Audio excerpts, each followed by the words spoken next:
ॐ सहनाववतु सहनौ भुनक्तु सह वीर्यं करवावहै तेजस्विनावधीतमस्तु मा विद्विषावहै। ओम शांति शांति शांति। मीमांसा दर्शन की 138वीं कक्षा। मीमांसा दर्शन के तृतीय अध्याय के प्रथम पाद का 11वां अधिकरण हमने पिछली कक्षा में प्रारंभ किया था।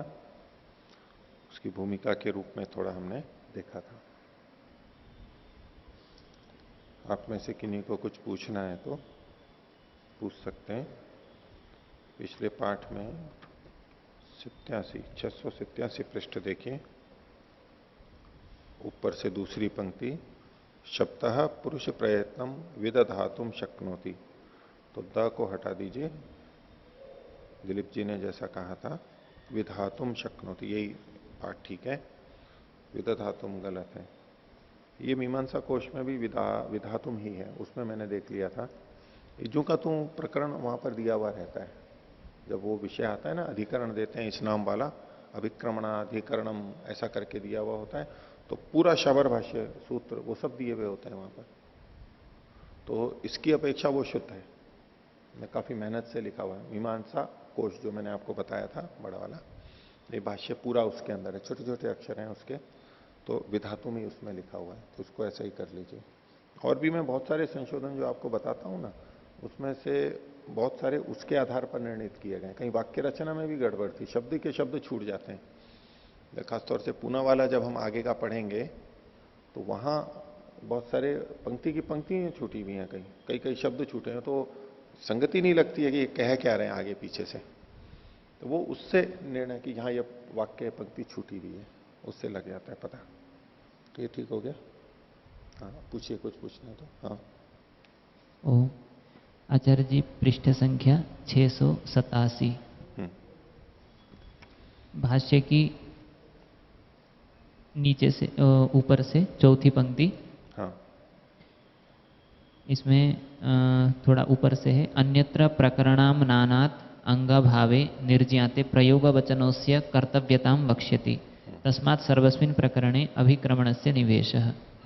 तो इसमें ये नहीं समझ में आया कि प्रकरण में कथन होने से अंगभाव ज्ञात हो जाएगा तो प्रयोग वचन इसके कर्तव्यता को बताएगा।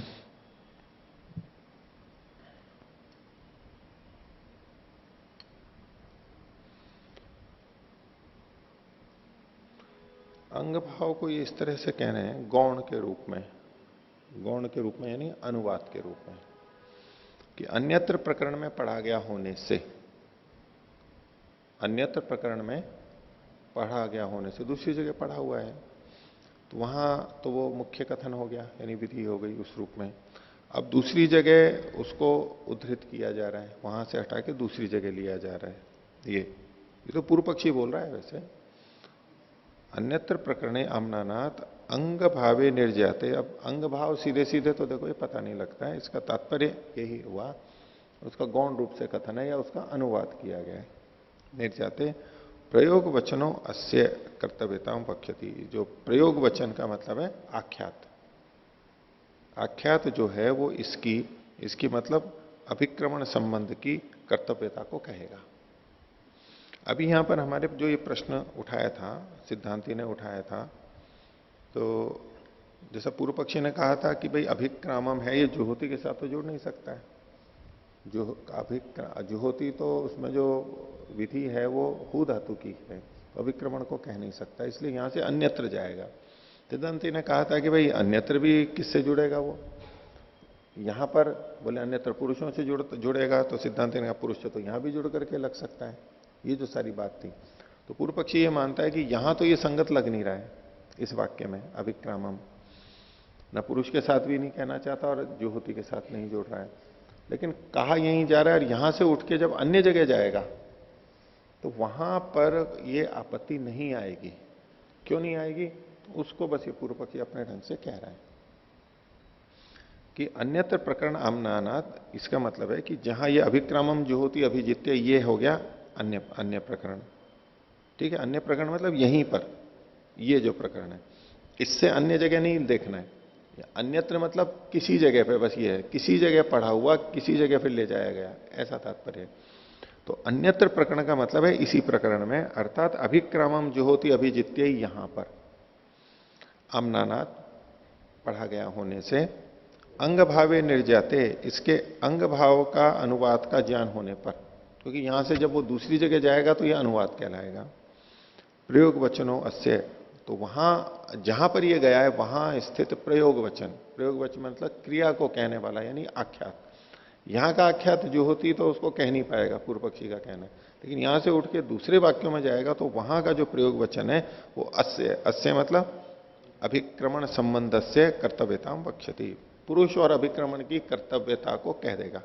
पीछे जो कहा ना, ननु अयम अत्रापि अभिक्रमण संबंध से अविधायकम, अभिक्रमण संबंध का अविधायक होगा। अन्यत्र भी, अन्यत्र मतलब दूसरे वाक्यों में, सिद्धांति ने कहा था ना, अन्य जगह भी ये पुरुष के साथ अभिक्रमण की कर्तव्यता को नहीं बता पाएंगे, वहां वहां के आख्यात पद, क्रियापद।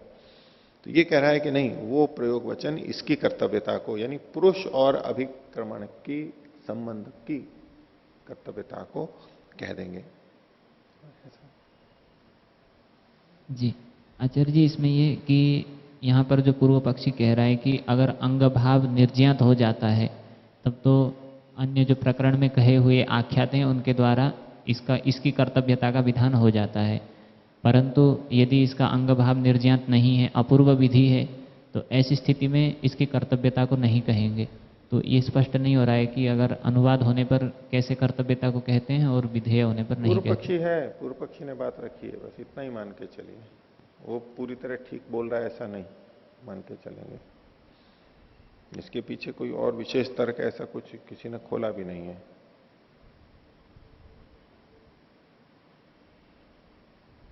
इसमें क्या हो जाता है कि अब पूर्व पक्षी तो बस जुहोती करके और बोले श्रुति से यहां पर हु कोई कहेगा, ये वाक्य से अभिक्रमम को तो कहेगा नहीं, ये उसने सामान्य अड़चन लगा दी। हाँ, प्रयोग वचन इति स्पष्टम न हो, आख्यात, आख्यात मात्र। हाँ, प्रयोग मतलब तो कर्म, और उसको कहने वाला जो वचन है प्रयोग वचन यानी आख्यात, आख्यात लिया जाएगा। इन्होंने क्या लिखा है, हाँ, इन्होंने प्रयोग वचन लिखा नहीं है, इसका अर्थ खोला नहीं है युधिष्ठिर जी ने, लेकिन प्रयोग वचन का मतलब यहां आख्यात लेना है। आख्यात इसकी कर्तव्यता को कहेगा, नहीं तो अच्छा, कर्तव्यता को और कौन कहता है, आख्यात ही तो कहेगा। तो वहां वहां उन वाक्यों में जो आख्यात पढ़े गए हैं वो इसकी कर्तव्यता को कह देंगे।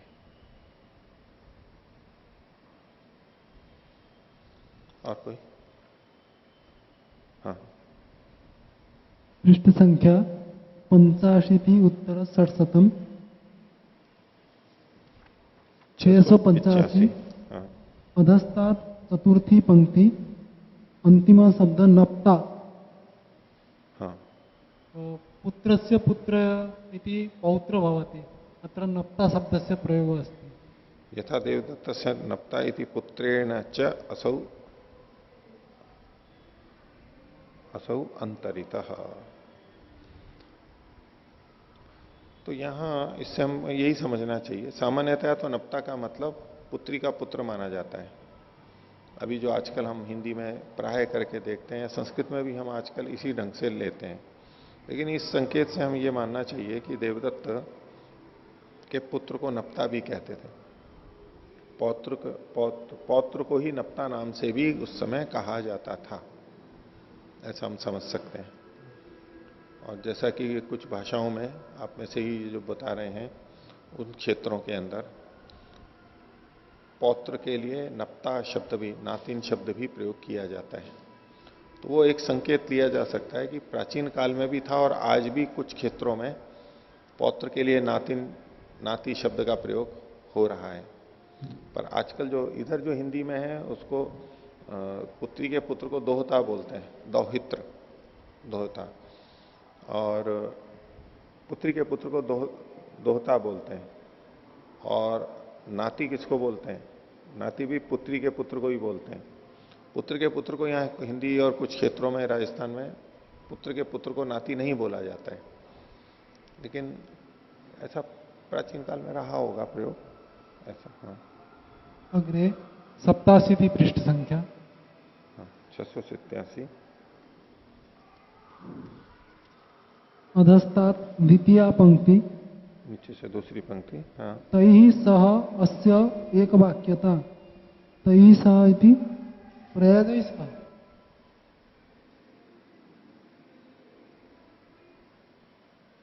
प्रयास दिखाई नहीं है युधिष्ठिर जी ने, तो नहीं तदस्ति यदुक्तम अभिक्रमणम प्रकरणे निविष्यते थी प्रयाजेशु एवं भवितुम अर्हति कुतः तही सह। प्रयाज से ही जुड़ेगा।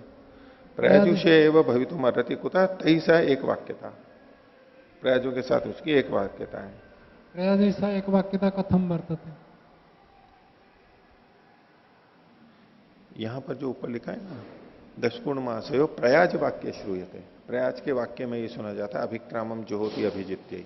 वाक्य भेदम कृत्वा प्रयाजैः सह एक वाक्यता भवति वा वाक्य भेदम अंतरेण। नहीं, वाक्य के भेद के बिना भी ना उस प्रकरण में वहां पर उसके साथ एक वाक्यता, मतलब ये वाक्य की वाक्यता की दृष्टि से देखना चाहिए।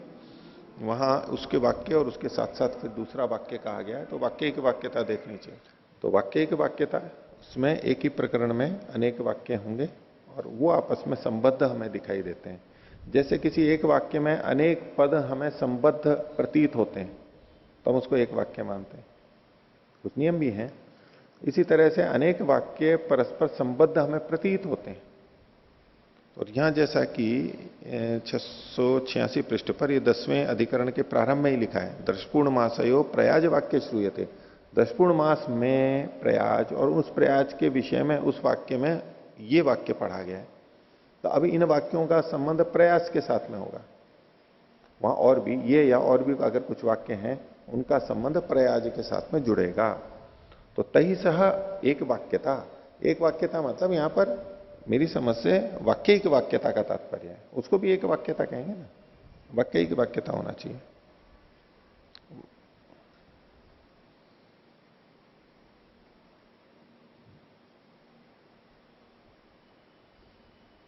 और कुछ? अग्रिमे पृष्ठे 688 उपरिष्टात् पंचमी पंक्ति। अतः प्रयाजेषु एव निवेश इति। अतः इति हेतु वर्तते, परंतु अतः प्रयाजेषु एव निवेश, इसलिए प्रयाज में ही इसका निवेश परंतु होगा। उपरि कथनात् न ज्ञायते कस्मात् हेतु प्रयाजेषु एव निवेश। देखो ये कई बार अंतिम जो वाक्य होता है ना, ऊपर जो कुछ भी कहा होता है ना सारा, उसके निष्कर्ष के रूप में होता है। सार रूपेण अपि न आगच्छति। एक तो होता है और बताते हुए कई हेतु दिए, ये दिया वो दिया वो दिया, तो अंतिम से ही जोड़ें ये कोई आवश्यक नहीं है, पूरे से जुड़ता है।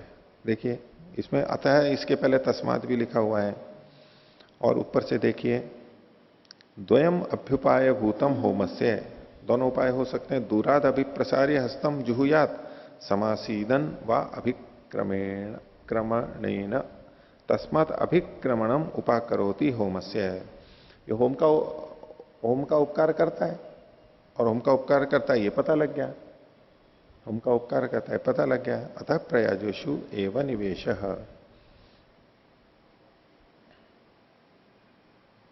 कर्ता से संबद्ध होता हुआ ये इससे जुड़ेगा। कर्ता से संबंध इसको जोड़ दिया, धर्म को कर्ता से जुड़ते हुए क्रिया से जुड़ेगा। सीधे क्रिया से जुड़ने का मना हो रहा था, तो कर्ता से जोड़ करके हो सकता है।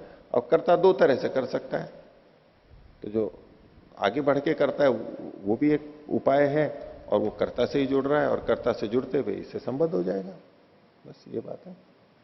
तेन प्रयाजय अंगत्व तो न सिद्ध्यति। देखो वो तो पीछे भी इन्होंने पीछे कह दिया ना, तही सह एक वाक्यता। अतः साकांक्षम एतत् पूर्वेण पदेन असमाप्तम वाक्यम यतः, इससे टूट जाता है। अभिक्रामम जो होती इत्यत्र पर्यवस्यति प्रकरणाच्य वाक्यम बलवत इति प्रयाजेषु एवं अभिक्रमणम निविशते। यहां एक बात पूरी हो गई, ये हेतु तो ठीक है, ये हेतु ठीक है ना।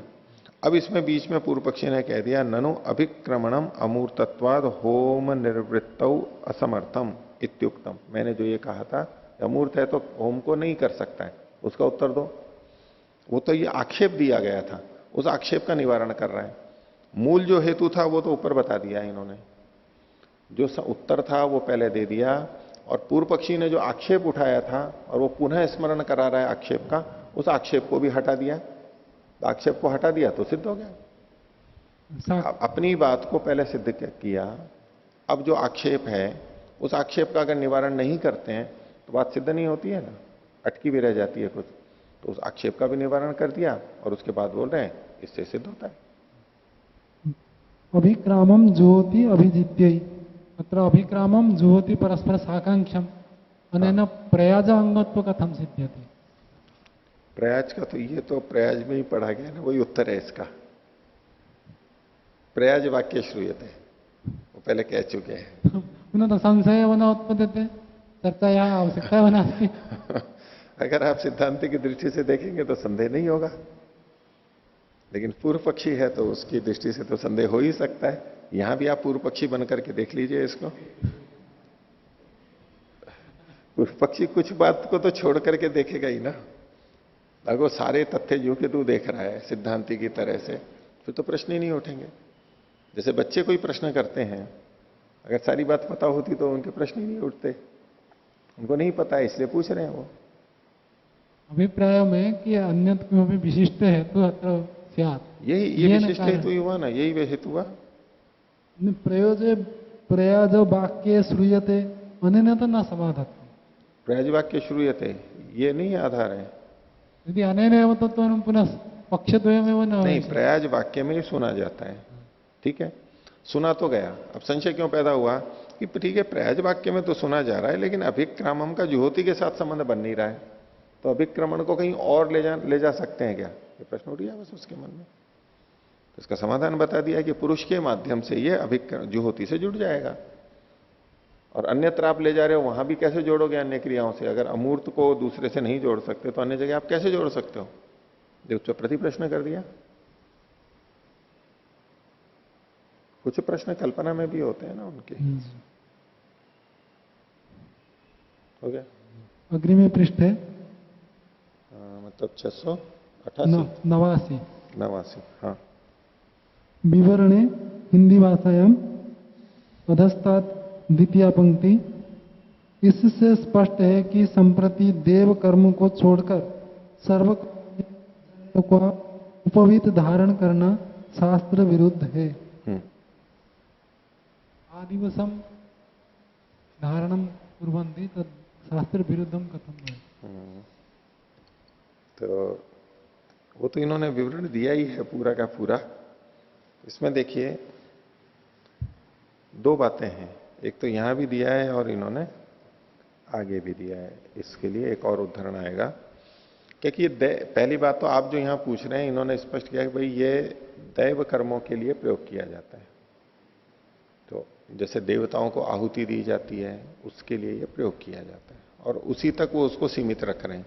तो उसके बाद के जो कर्म है दिन भर के, वो दैव कर्म नहीं है, देवता के लिए नहीं किए जा रहे हैं, वो व्यक्तिगत उद्देश्यों से किए जा रहे हैं। व्यक्तिगत दिनचर्या के जो शुद्धि आदि है, स्नान है, व्यायाम है, ये हम अपने लिए करते हैं, हमारा ही प्रयोजन है उसके लिए। तो इसलिए उस समय ये धारण नहीं करना चाहिए, इनका तात्पर्य। और अभी आगे एक और विषय आएगा आज कि 991 में पृष्ठ पर संस्कृत में ऊपर से दूसरी पंक्ति, कर्तुश्च वासो विन्यास मात्रम गुणो भवती उपवीतम नामा। वासो विन्यास मात्रम, ये वास का विन्यास मात्र है, कपड़े का धारण करने का एक प्रकार है कपड़े का। इस पे भी युधिष्ठिर जी ने विवरण लिखा है कि ये पहले इन 3 सूत्रों के रूप में प्रचलित नहीं था, दुपट्टे की तरह से था, कपड़े की तरह से था। आज ये 3 सूत्र की तरह से आ गया है और उसी को ही माना जाता है। और उसी इन्होंने लिखा है ना कि इसको सिद्ध करने के लिए विद्वान लोग आकाश पाताल एक कर देते हैं। इसके अलंकारिक एक जगह इन्होंने लिखा है यानी इसकी प्रशंसा में बहुत प्रयास करते हैं कि ऐसा होना चाहिए। 692 पर हाँ, वस्त्र स्वरूप यज्ञोपवीत। अच्छा हाँ, ये लिखा है इन्होंने ऊपर से कि इस दृष्टि से जो लोग तंतु रूप यज्ञोपवीत के विधान के लिए मंत्रों में प्रयुक्त त्रिवृत शब्द का आश्रय लेते हैं। त्रिवृत मतलब 3-3 बार करके 3 यानी 9, जैसे हम त्रिवृत होता है ना उसमें सामगान के अंदर त्रिवृत जो पंचदश या ये जो होता है तो उसमें त्रिवृत 9 वाला जो है सप्तदश आदि तो 3-3 के 3, तो ये 3 धागे हैं और एक एक में भी 3-3 होते हैं। उसकी भी व्याख्या की जाती है कि एक में 3 क्यों, इसका क्या मतलब है, यानी कुल 9 चीजें। तो उसके लिए संदर्भ में कह त्रिवृत शब्द का आश्रय लेते हैं और इसके एक एक तंतु के प्रयोजन का व महात्म्य के वर्णन में आकाश पाताल एक कर देते हैं। वह सब यज्ञोपवीत के प्राचीन स्वरूप को यथावत न जानने से चिंत्य है। शिष्ट भाषा देखो क्या अर्थ है चिंत्य का? वाक्य क्या कह रहा है? ठीक नहीं है, लेकिन फिर भी ये चूंकि अहंकारी नहीं थे इसलिए दूसरे की किसी की बात को भी गलत नहीं कहते। दूसरे की गलत बात को कहना हमारे अहंकार का द्योतक है। हम अपने आप को ठीक समझ रहे हैं, हम अपने आप को ठीक समझ रहे हैं। हो सकता है हम भी गलत हो, भैया मेरे को विचार नहीं है, लग रहा है हम गलत नहीं कह रहे किसी को, किसी का गलत कह के दिल नहीं दुखाते हैं, खंडन नहीं करते हैं हम चिंत्य कहते हैं शिष्टों की भाषा में। तो चिंत्य है। वस्त्र रूप यज्ञोपवीत देव पितर व मानुष कर्म के समय में ही धारण किया जाता है। शयन काल में यह वस्त्र खूंटी पर टांग दिया जाता था। नहीं, ये चिंत्य नहीं है, ये तो अपना आप चिंत्य कह रहे हो उसको ठीक है, ठीक है। अब साहब भी शिष्ट हैं, शिष्टों को शिष्ट शिष्ट के लिए कुछ बोल रहा है तो ठीक है, शिष्ट ही होना चाहिए। तो ये इन्होंने दुपट्टा जैसे आजकल कई लोग पहनते ही है ना, पतला पट्टा रहता है, उसको कभी सिर पे भी ओढ़ लेते हैं, कभी होता है, लेकिन ये कर्म करते समय ही कि देव कर्म कर रहे हैं तो इस तरह से लगा लेते थे, यानी यूं आगे लटका हुआ होता था तो इसको उतार के और यूं कर लेते थे, इधर से नीचे से ले लेते। अब पितृकर्म करना होता लटका हुआ होता था, पीछे से यूं लेके आगे लटके हुए रहते थे पट्टे, और पितृकर्म करना था तो बायां वाला हटा करके उसको हाथ के यूं नीचे से ले करके इधर डाल लेते थे, वो उसकी तरह हो गया। और इन्होंने लिखा ही है, और सभा वगैरह में जाते थे तो यूं आगे लटका हुआ रहता था, सामने लटका हुआ रहता था, वो निवीत होता था। उपवीत, प्राचीनावीत और निवीत, ये 3 नाम प्रसिद्ध हैं। और उसके लिए इन्होंने प्रमाण भी दिया है कि देखो पढ़ने में ऐसा आता है, उसको वस्त्र को धारण करना है, तो ये वो वस्त्र ही था, उसके लिए भी इन्होंने संकेत दिया। अब आज प्रचलित हो गया, तो जब ये 3 कार्य किए जा रहे हो तभी इनको प्रयोग किया जाता है। और मानव कर्म भी, मानुष कर्म भी, जो दूसरे सभा वगैरह में जाना करना शिष्टता के लिए जो पहन करके रखते हैं उसके लिए। पुरुषों में भी बहुत सारे विद्वान होते हैं ना, वो पट्टा रखते हैं, बिना पट्टे के जाएं तो उनको अच्छा नहीं लगता है, उनको भी अच्छा नहीं लगता, और दूसरे भी कहें कि बिना शिष्टता के आ गए। जैसे महिलाओं के लिए दुपट्टा होता है तो वही वो शिष्टता मानते हैं पहले के हिसाब से। आज थोड़ा परिवर्तन भी है, लेकिन उसको एक शिष्टता माना जाता है महिलाओं। ऐसे पुरुषों के लिए भी वो दुपट्टा, ऐसे ही पहले सिर पर साफा बांधना या टोपी बांधना शिष्टता ही मानी जाती। नंगे सिर आ जाना अशोभनीय, अशिष्ट माना जाता था। किसी राजा के पास गए, बड़े के पास गए और सिर नहीं ढका हुआ है तो अशिष्टता ही मानी जाती थी। पर आज तो बात ही खत्म जैसी ही हो गई, आप तो वैसे ही जाते।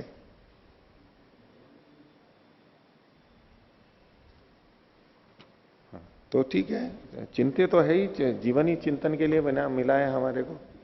मनुष्य है, मनुष्य मानव क्यों है? मननात् मनुष्य, मनन करने के लिए, तो चिंते के लिए तो हमारे को कुछ ना कुछ विषय होना ही चाहिए।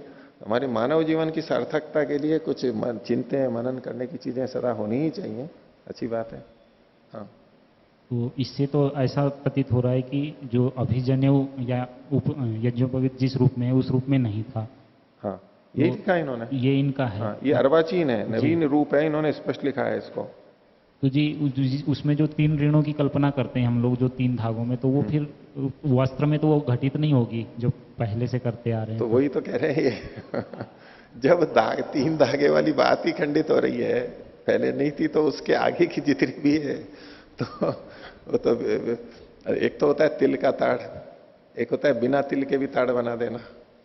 तो वो उस धागे वाली बात ही बिल्कुल समाप्त कर दी, तो उसके आगे की सारी है वो भी सारी ढह गई इनके अनुसार, वो ठीक नहीं है। इसीलिए उसी को तो इन्होंने व्यक्त किया है, आकाश पाताल एक कर देते हैं, क्योंकि बड़े बड़े लंबे भाषण और वो सब चलते ही हैं, उसकी आवश्यकता, उपयोगिता, महत्व, इसके पीछे के संकेत, वो सारे चलते हैं। उसी को हटा देंगे, उसी को हटा रहे हैं, ये लिखा है, इनका यही मानना है, ऐसा ही है। ठीक है, पूछिए। ओम ओम जी, पितृकर्म किसे कहते हैं? पितरों के लिए, अपने जो वृद्ध सज्जन होते हैं उनके लिए कुछ हम देते हैं, तो पितरों के लिए। दैव कर्म हो गए जिसमें देवों के लिए कुछ हम त्याग करते हैं। पितर वो हो गए वृद्ध माता पिता, अन्य भी जो बुजुर्ग हैं उनकी सेवा के लिए जो काम करते हैं, वो दैव कर्म, वो पितृकर्म कहलाते हैं। जीवित? हम तो जीवित ही लेते हैं, और वो दूसरे लोग उसको मृत पितरों के लिए भी करते हैं, तो वो भी लेते हैं। हम तो जीवित के लिए ही लेते हैं, जीवित में। और थोड़ा पता रहता है कि ये व्यक्ति कौन क्या कर्म कर रहा है इससे, ताकि उसी तरह का उससे व्यवहार हो कि ये उस कार्य को कर रहा है। अभी अलग अलग वस्त्र पहने हुए होते हैं, तो थोड़ा उसी ढंग से व्यवहार होता है। जैसे वहां भी हम भोजन देखने गए थे जैन मुनि जी का, तो जो उनको खिलाने वाले हैं वो अलग वस्त्र धारण करते हैं उस समय के लिए, और कोई उनको छूता भी नहीं है। उन वस्त्र को धारण करने वाला कोई आता है तो अलग हटते हैं, उनको छू लेते हैं तो फिर वो भोजन नहीं करा सकते मुनि जी को। उनका अपना कुछ दिनचर्या रहती है, व्रत पालन रहता है, उसको करने वाले फिर सुबह उठेंगे, पूजा पाठ करेंगे, ये करेंगे, पाठ करेंगे, फिर नहाएंगे, फिर उन वस्त्रों को धोएंगे, पहनेंगे, उसी को पहन करके भोजन बनाएंगे इत्यादि। जब तक उनका चल रहा है तब तक वही पहन के रखते हैं, तो लगता है कि ये अलग है। ऐसे ही देव कर्म करते समय भी ये देव कर्म को करने में प्रवृत्त है। लेकिन जो जिन्होंने अपने जीवन को ये जीव बना दिया है पूरा, और वो यज्ञ देवताओं के लिए ही होता है, देव परमात्मा के लिए जिन्होंने अपने जीवन को लगा दिया है, वो तो पूरे समय में धारण कर सकते हैं। देवताओं के लिए ना दैव कर्म में, तो जिन्होंने अपने पूरे जीवन को ईश्वर की प्राप्ति के लिए लगा दिया है, देव के लिए की प्राप्ति के लिए सब कुछ जीवन ही देवता को अर्पित कर दिया है, तो उनका तो देव कर्म हर समय चल रहा है। तो इसलिए वो सोते समय भी उनका सोना भी उनका सोना भी, मैं समाधान कर रहा हूं आपके पक्ष में नहीं, आप तो खैर धारण नहीं करते, आप तो सन्यासी हैं, लेकिन आप भी तो जिन दूसरों का पक्ष ले रहे थे, अन्यों ने जो धारण कर रखा है 24 घंटे, हम तो धारण करते हैं अभी 24 क्यों घंटे धारण करते हैं। ये तो पौराणिकों पे भी बात लागू होती है, वो भी हमेशा ही धारण करते हैं, कभी कभी उतार के रखते होंगे, नहीं तो प्रतिदिन धारण करते हैं, क्योंकि आजकल ये जो कोई तो उसी ढंग से प्रचलित हुआ है। बहुत सारे प्रभाव होते हैं जो पौराणिकों में है, वो आर्य समाज में भी आते हैं, वो उसी को ठीक मान करके, और यहाँ रूप थोड़ा अलग हो जाता है, लेकिन वो 6 की जगह 3 हो गए, यहां तक तो ठीक हो गया। लेकिन जो 3 है वो तो यूं के तो चले आ रहे हैं। इसी तरह जैसे कितने पर्व थे जो आर्य समाज हुए, तो वो जो पर्व पौराणिक लोग जब मनाते थे, जैसा कि दार्शनिक लोकेश जी ने कहा कि वो गलत समय में मनाते थे, हम भी उसी को गलत ढंग से मना रहे हैं, क्योंकि मूलतः है तो आर्य समाज से पहले तो सारे पौराणिक ही तो थे, तो वहां से निकले हैं, तो उसमें बहुत कुछ काट छांट होते हुए भी बहुत कुछ वो का वो भी तो आ जाता है। और आज भी बहुत से आर्य समाजी विद्वानों में ऐसे मत सिद्धांत आपको देखने को मिलेंगे जो हैं पौराणिकों के, लेकिन आ गए हैं वो साथ के साथ में है, वो है तो है उस तरह से, वो तो काटना छाटना पड़ता है। युधिष्ठिर जी ने तो इसीलिए लिखा है। महर्षिणा दयानंदेन अपनी यज्ञोपवीतम प्रदत्तम तेन सिद्ध्यति कि ऋषि परंपरा अस्ति। तो हम उनके विधान से मान रहे हैं, ठीक है, ये प्राचीन विधान के अनुसार कह रहे हैं कि पहले प्रचलित नहीं था ऐसा, अब ये आया है, तो ठीक है, अब आया है तो हमारे को तो महर्षि ने लिखा है तो धारण करते ही है ना, इससे हम कहां बदल देते हैं। और युधिष्ठिर जी धारण करते ही नहीं थे, ये मेरे को नहीं पता है? पूछना आचार्य प्रदीप जी से, अपने युधिष्ठिर जी धारण करते थे नहीं करते थे, ये वाला सूत्र वाला? क्योंकि कई बार परंपराएं चल जाती है ना, तो उसका पालन चलता ही रहता है, ठीक है, विचार के रूप में तो बता दिया, लेकिन फिर भी चलता रहता है। अब यज्ञ के बारे में उन्होंने कई बातें लिखी हैं। जो प्रचलित हवन सामग्री है इसका इन्होंने निषेध किया है, लेकिन उनके रहते हुए भी वहां पर यज्ञ होता था। दैनिक अग्निहोत्र जो कि प्रचलित है इसी सामग्री से, और उसके बाद भी आचार्य विजयपाल जी थे, और अभी भी वहां पर होता ही है वो। तो उसका प्रचलित हवन सामग्री का यद्यपि उन्होंने निषेध किया एकदम स्पष्ट कि ये गलत है, लेकिन फिर भी वहां जो चल रही थी वो तो बदला नहीं, वो तो चल ही रहा था। तो कम से कम वहां तो बदलता, वहां भी नहीं बदला। तो ऐसे ही सूत्र का भी तो पूछ के देखना देखें। वेदांत दर्शने अपि यज्ञोपवीत चर्चा भवति है, लेकिन यज्ञोपवीत की चर्चा है, लेकिन वो यज्ञोपवीत का स्वरूप क्या है? ये 3 धागे वाला है, ये वस्त्र वाला है, ये तो कुछ नहीं है ना वहां पर सीधे मूल प्रमाण से। अब भाष्यकारों ने जो लिखा वो तो उनके मस्तिष्क में जैसा त्रिसूत्र वाला है वही तो व्याख्या करेंगे और वही हम समझेंगे, लेकिन वो वास्तव में त्रिसूत्र के लिए कह रहे हैं अथवा इस दुपट्टे वाले वस्त्र के रूप में कह रहे हैं, यही तो विचारने की बात है। हाँ, मीमांसा दर्शन पितृकर्म को परिभाषित करता है क्या? मीमांसा कर्म, मीमांसा दर्शन पितृकर्म को परिभाषित करता है क्या? पितृकर्म इतना कुछ कुछ बीच बीच में आता है ना, पितृकर्म की परिभाषा है तो वो मैं आपको और बता दूंगा अलग से भी, जो ये परिभाषा करते हैं। सीधे सीधे कहीं शब्द आया होगा तो वो भी हो जाएगा, नहीं तो युधिष्ठिर जी ने इसमें दिया होगा तो।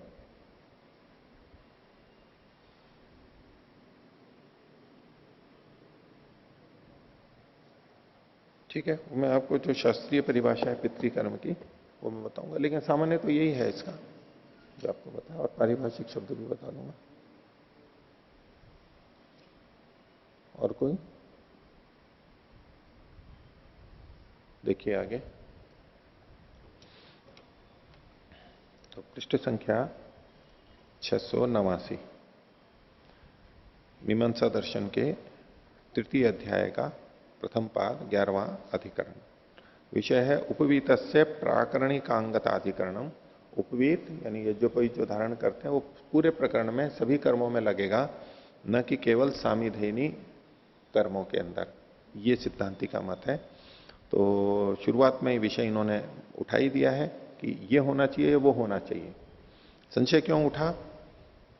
तो ऊपर इसकी पंक्ति में बताया इन्होंने पिछले अनुच्छेद की, कुतः संशय कि उपवीतम सामिधेनी नाम प्रकरणे समामनातम। किम का अध्ययन किया है, क्या ये उपवीत सामिधेनी के प्रकरण में पढ़ा गया है, अथा निर्वृत्ते व तासाम, अथवा इन सामिधेनियों के पूरा हो जाने पर, उनका वर्णन समाप्त होने के बाद में ये पढ़ा गया है। इति न जायते, ये स्पष्ट नहीं हो रहा है। अगर ये स्पष्ट हो जाए कि ये सामिधेनी के प्रकरण में पढ़ा गया है तब तो वहीं घटेगा, ये धर्म हो गया उसका एक। और अगर सामिधेनी का प्रकरण समाप्त हो गया फिर पढ़ा गया है तो केवल वहीं नहीं घटेगा, वहां भी घट जाएगा और पूरे प्रकरण में घटेगा। दर्शपूर्ण मास में तो यहां पर भी घट जाएगा, सामिधेनी में भी घटेगा और जगह भी घटेगा। तो अब निश्चय ये करना है कि सामिधेनी के प्रकरण के अंतर्गत उपवीत का यज्ञोपवीत का कथन है अथवा प्रकरण के समाप्त हो जाने के बाद, यही यहां पर आगे चर्चा चलेगी। तो दूसरे अनुच्छेद में सिद्धांति कह रहे हैं, ननु दर्शपूर्ण मासयो एवं प्रकरणमिदम, ये दर्शपूर्ण मास का ही तो प्रकरण है। पर प्रकरण सामिधेन्य श्रूयंते, और ये सामिधेनियां दूसरे के प्रकरण में सुनी जा रही हैं। दूसरे का मतलब है दर्शपूर्ण मास का प्रकरण था और उसके बीच में सामिधेनियां कही गई हैं। पूर्व पक्षी कह रहा है, सत्यम पर प्रकरण श्रूयंते, ठीक है, ये दर्शपूर्ण मास के प्रकरण में कही गई हैं, सुनी जा रही हैं, दिखी रही हैं। तथापि तासाम अवांतर प्रकरणम अपरम, लेकिन फिर भी इनका अपना अलग प्रकरण भी है। यद्यपि ये दर्शपूर्ण मास के प्रकरण में कही गई हैं, लेकिन इनका अपना भी एक प्रकरण है, इसलिए इस प्रकरण में ही लागू हो सकती है, ये एक संभावना है। आगे, भवती ही सामिधेनी ही अनुब्रूयात इति, और ये वाक्य मिलता है सामिधेनी अनुब्रूयात, सामिधेनी को बोले। इति विषय है आकांक्षम वचनम, ये वचन जो है विशेष की अपेक्षा रखता है कि कैसे इसको करे, उसकी कोई विधि वगैरह है वो कुछ यहां कही नहीं गई है। तो इसके साथ साथ कुछ और चीजें जुड़नी चाहिए, ये अपेक्षा यहां बनी हुई है। ये न तत्सन्निधौ अभिधीयमानम तस्य इति जायते, जिसके साथ में ये न तत्सन्निधौ उसकी आकांक्षा में जो अभिधीयमान होता है, कहा जाता है, वो उसका जाना जाता है। जिसके साथ जो सन्निधि में कहा जाता है, तो जिसके साथ का मतलब हो गया जो साकांक्ष, यानी ये न का मतलब हेतु में कह रहे हैं, जिस हेतु से मतलब साकांक्षत्वेन, पीछे जो कहा था विशेषाकांक्षम वचनम, विशेषाकांक्ष है, तो तेन मतलब उस हेतु से, साकांक्षत्वेन ये अर्थ ले लेंगे। तत्सन्निधौ, उस साकांक्ष वाक्य की सन्निधि में जो पढ़ा जाता है वो तस्य इति जायते, उस साकांक्ष वाक्य का होता है। सिद्धांति कहता है कथम पुनर्निर्वृत्तम तासाम प्रकरणम इति आशंक्यते। फिर आप ये कैसे कर रहे हो कि इनका प्रकरण समाप्त हो गया, प्रकरण समाप्त हो गया। सिद्धांति वैसे ही पूछ रहा है अभी, क्योंकि दो पक्ष थे। तो पहले पक्ष में तो इसने कह दिया कि भाई इनका प्रकरण चल रहा था, इसलिए उसी से जुड़ा हुआ होना चाहिए। तो भाई जुड़ा हुआ होना चाहिए तो फिर सामिधेनियों से इसे जुड़ जाता। अब ये दूसरा पक्ष क्यों उठा रहे हो, आपके संदेह क्यों पैदा हो रहा है कि ये पूरे प्रकरण में भी लगे सामिधेनी को छोड़ के? तो ठीक है, सामिधेनी के साथ में पड़ा हुआ है तो जुड़ जाए उससे। तो कथम पुनर्निवृत्तम तासाम प्रकरणम इति आशंक्यते, उनका प्रकरण निवृत्त हो गया, ये कैसे शंका कर रहे हैं?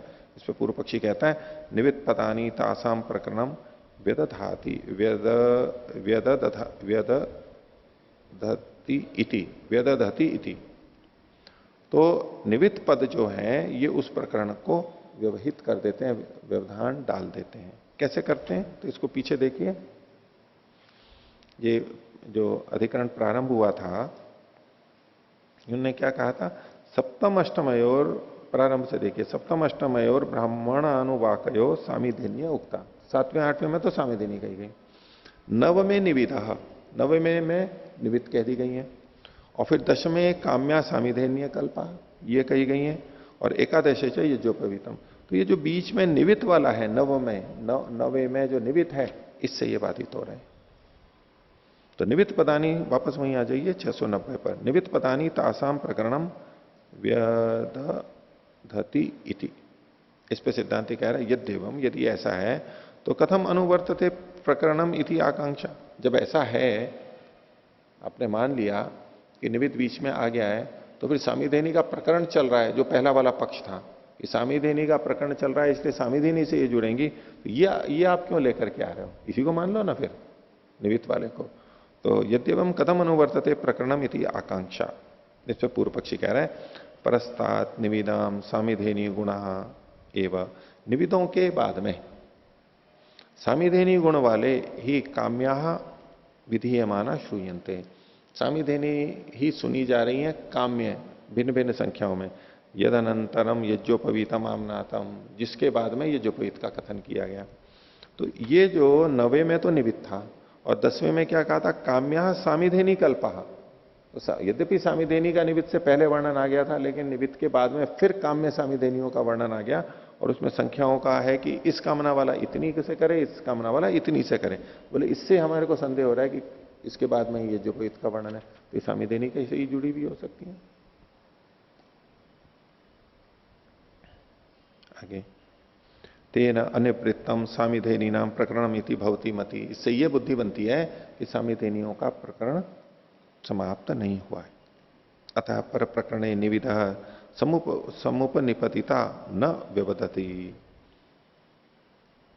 न व्यवदधति इति, व्यवदधति।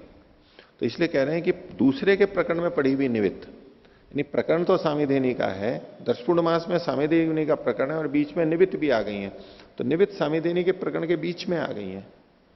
तो पर प्रकरण यानी सामिधेनी के प्रकरण में निवित समुपतित है, इसलिए वो उसको बाधित नहीं करती है। यदि देखो उसमें पहला जो प्रसंग था वो था कि एक बात कही गई, बीच में दूसरी बात कही गई, फिर तीसरी कही गई, चौथी की गई। तो एक के बाद में दूसरी बात आती है तो वो अब पहले वाले प्रकरण को बाधित कर देती है। तो आगे की जो बात है वो अब पूर्व वाले से नहीं लग पाती, क्योंकि बीच में व्यवधान आ जाता है। पूर्व पक्षी ये कह रहा है कि प्रकरण तो वही था सामिधेनियों का, उसके बीच में एक बात और आ गई, प्रकरण उसी का ही है सामिधेनियों का, बीच में निवित की बात आ गई, तो ये जो बीच में निमित्त की बात आती है, ये सामिधेनी के प्रकरण को बाधित नहीं करेगी। जो एक चीज है वो दूसरे में अगर पहुंच गई है, किसी तरह कह दी गई है, तो वो उस प्रकरण को बाधित नहीं करती है। एक प्रकरण के बाद दूसरा आ जाता है, ये उसको बाधित कर देगा, लेकिन ये कोई उठ के बीच में गई भी है तो उसको बाधित नहीं करती है। तो उसके लिए एक उदाहरण दिया है इसने, यथा द्वादशोपसत्ता अहीन धर्मो ज्योतिष्टोम प्रकरण इति। ज्योतिष्टोम के प्रकरण में द्वादश उपसद का वर्णन आया है। ज्योतिष्टोम के अंदर तो 3 उपसद होते हैं। नीचे टिप्पणी में देखिए, तीसरा एवं अग्निष्टोम से उपसदा, अग्निष्टोम के 3 ही उपसद होते हैं। तो अग्निष्टोम जो है, अग्निष्टोम है, ये ज्योतिष्टोम में ही आ जाएगा। ज्योतिष्टोम के अंतर्गत जितने भी ज्योतिष्टोम है 4, उनमें अग्निष्टोम भी है। और ये एकाह है, एक दिन ही इनमें सोम रस को निकाला जाता है, एक दिन ही आहुति दी जाती है, एकाह है। तो एकाह में 3 उपसद होते हैं, प्रवर्ग उपसद, प्रवर्ग उपसद 3 होते हैं। तो वहां पर द्वादशोपसत्ता अहीन धर्मो, ज्योतिष्टोम के प्रकरण में द्वादश उपसत का वर्णन किया गया है, 12 उपसत। और जबकि ये किसके धर्म होते हैं? अहीन के धर्म होते हैं। अहीन जो सोमयाग होते हैं उनके धर्म होते हैं। तो 2 दिन से लेकर 12वें दिन तक, 12 दिन तक का सोम का समन यानी रस निकालना और आहुति देना जिन सोमयागों में चलता है उनको अहीन कहते हैं।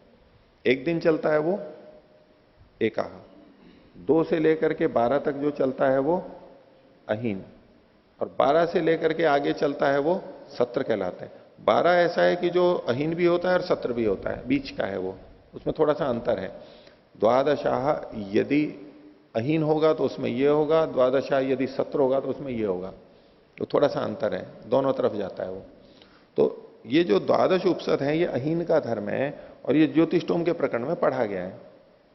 तो अब क्या माना जाए कि ज्योतिष्टोम का प्रकरण चल रहा था, उसके बाद में द्वादश उपसद आ गए, अहीन के धर्म आ गए, अब इसके बाद में फिर कुछ वर्णन चल रहा है। वो जो बाद वाला वर्णन है वो ज्योतिष्टोम का माना जाए या तो अहीन का माना जाए, ये प्रश्न खड़ा हो जाएगा। तो बोले कि नहीं, वो जो बाद वाला है वो ज्योतिष्टोम का ही माना जाएगा। क्यों?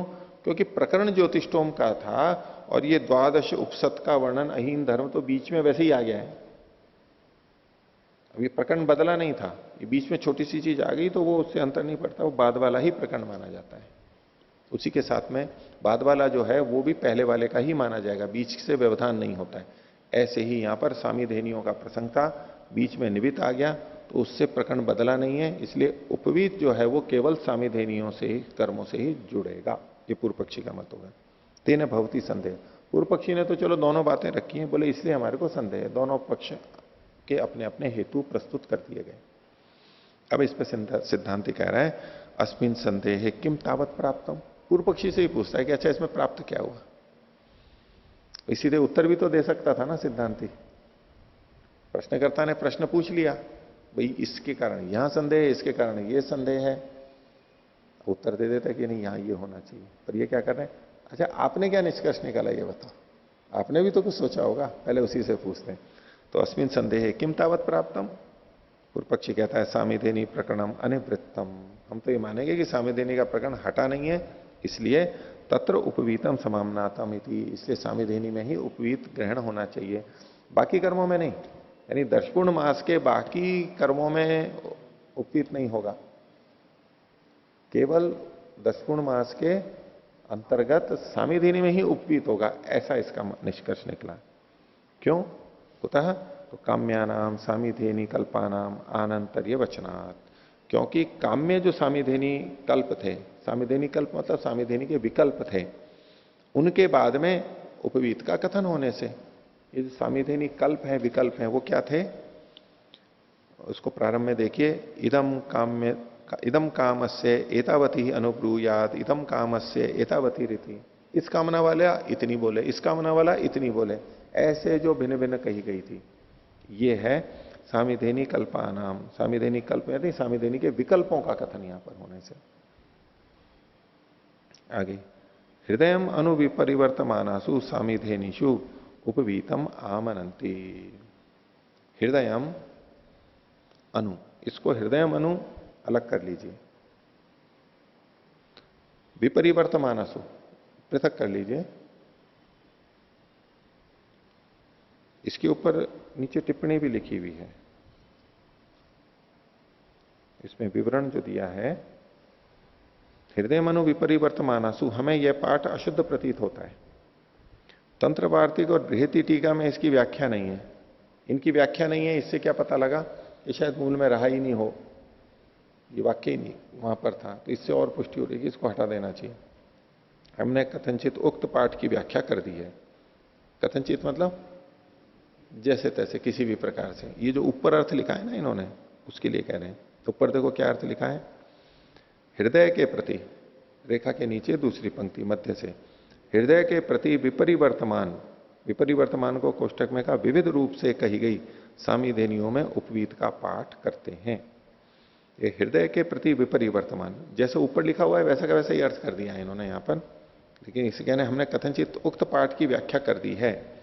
हमारे विचार से यहां पर होना क्या चाहिए, हृदय मनु अपरिवर्तमानासु सामिधेनिषु,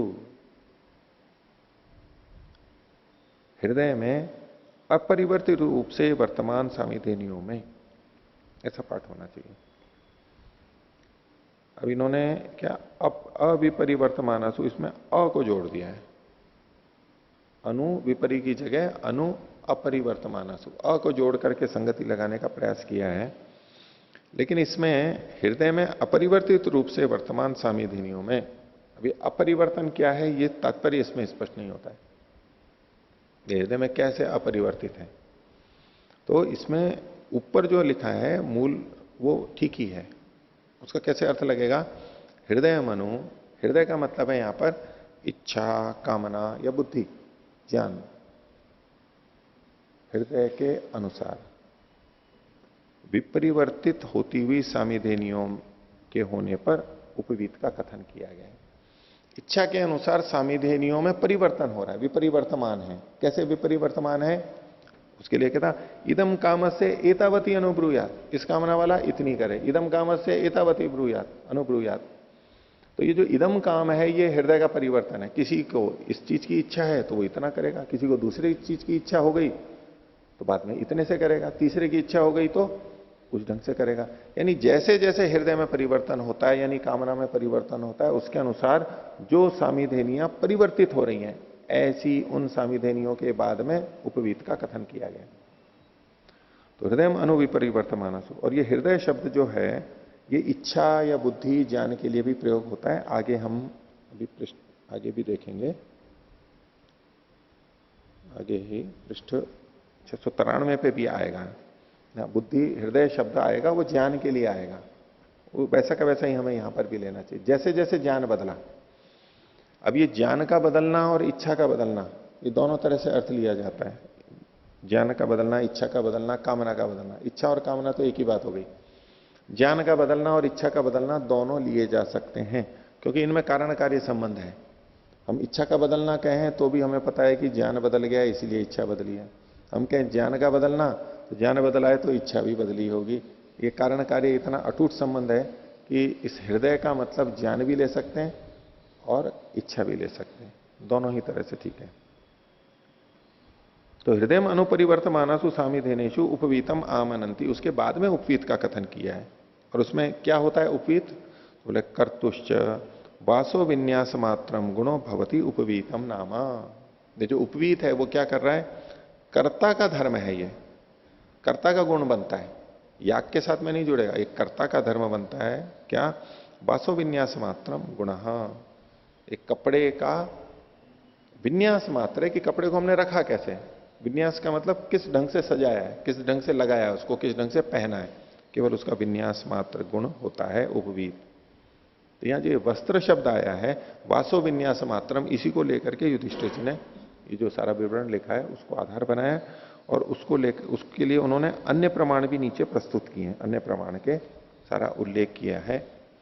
और इन्होंने एक और बात लिखी है आगे 692 पृष्ठ पर कि शौचादि के समय कान पर जनेऊ लपेटने का कारण, तो कई कारण होते हैं। आपने कर्णवेद संस्कार में और उस समय भी क्या कारण है कर्णवेद का, बोले दबाव पड़ता है, छिद्र होता है, कोई एक्यूपंचर से जोड़ेगा, कोई एक्यूप्रेशर से जोड़ेगा। तो यहां पर वो जो तार बदते हैं तो उसको एक्यूप्रेशर से भी जोड़ते हैं। वो लोग जो एक्यूप्रेशर को मानते हैं वो कान में भी शरीर के सभी अंगों के केंद्र मानते हैं, बिंदु पॉइंट्स मानते हैं। हाथों में भी होते हैं, पैरों में भी होते हैं, शरीर में अलग अलग होते हैं, कानों में भी सारे के सारे होते हैं, सब पूरे शरीर के अलग अलग अवयवों के इशारों के। तो उसको बांधते हैं तो बोले उस पर दबाव पड़ता है तो लघु शंका पेशाब खुल करके आता है। बड़ी अवस्था में दिक्कत होती है जिनको लघु शंका या किसी रोग के कारण से, तो लघु शंका खुल के आती है, ऐसा भी कहा जाता है, इसलिए इसको लगाते हैं। शौच के समय भी करते हैं वो लोग, ये कारण बताते हैं दबाव के बारे में। एक्यूप्रेशर देखो हमारे भारत में भी पहले से प्रचलित था। और उसके लिए ये भी कहते हैं कि जब बच्चा कोई गलती करता है विद्यालयों में, कुछ उसको समझ में नहीं आ रहा है, तो क्या करते हैं, उसका कान मरोड़ते हैं। कान क्यों मरोड़ते हैं? आजकल एक्यूप्रेशर वाले कान मुड़वाते हैं, खिंचवाते भी हैं, कान खींचो अपने ही हो, पूरा शरीर रिचार्ज हो जाएगा।